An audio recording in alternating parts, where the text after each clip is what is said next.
Braves' Jurickson Profar gets 80-game ban for PED violation. Veteran outfielder Jurickson Profar has tested positive for a banned substance and will begin an 80-game suspension on Monday, dealing a major blow to an Atlanta Braves team navigating a nightmarish start to the season.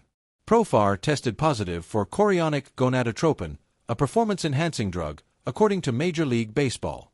The start of his suspension coincides with the beginning of a 3-game series from Dodger Stadium.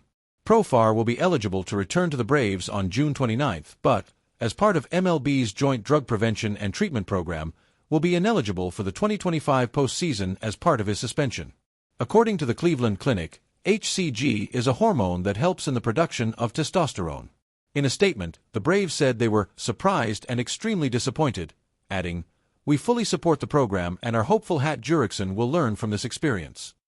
News of Profar's suspension, which is without pay, comes in the wake of a brutal opening weekend for the Braves, who were swept in a 4-game series by the San Diego Padres while scoring a combined 7 runs, including 0 over the last 22 innings. It also comes on the same day starting pitcher Reynaldo Lopez was placed on the injured list with shoulder inflammation, prompting the Braves to call up Bryce Elder to take his turn on Wednesday.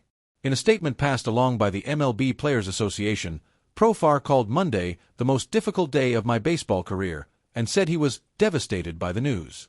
Profar added that he was tested 8 times for PEDs during a surprising breakthrough season offensively in 2024 and never tested positive. The positive test, according to Profar, occurred this off-season. "This is especially painful for me because anyone who knows me and has seen me play knows I am deeply passionate about the game," Profar wrote as part of his statement. "There is nothing I love more than competing with my teammates and being a fan favorite. I want to apologize to the entire Braves organization, my teammates, and the fans.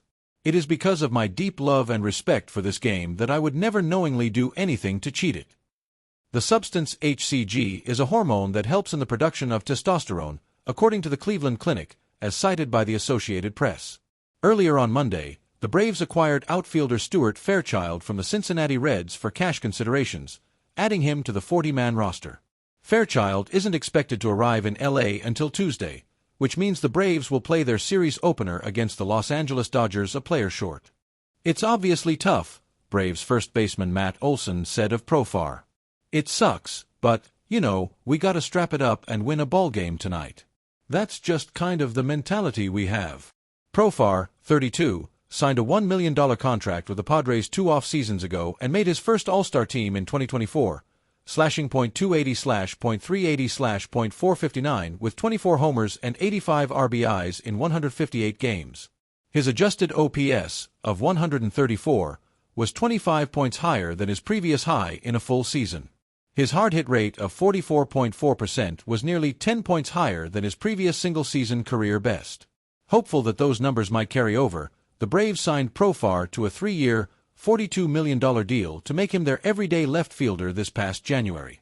He represented their biggest off-season acquisition.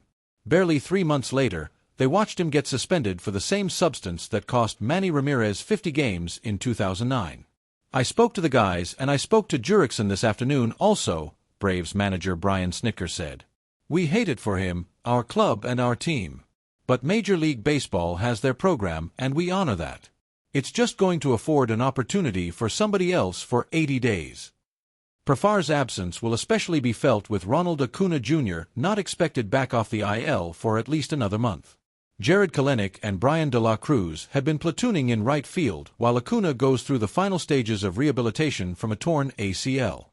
Now, with Profar gone, the Braves will eventually turn to Alex Verdugo, who was signed to a $1.5 million deal on March 20th and subsequently optioned to the minor leagues to get at-bats.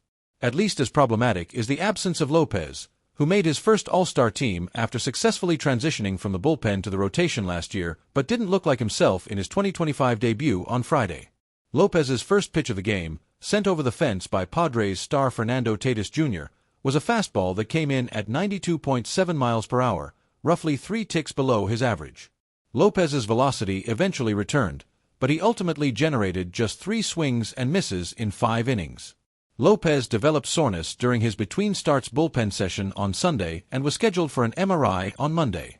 "The Braves don't know how much time he will miss," Snitker said, "but they could get their ace, Spencer Strider, back around the middle of April.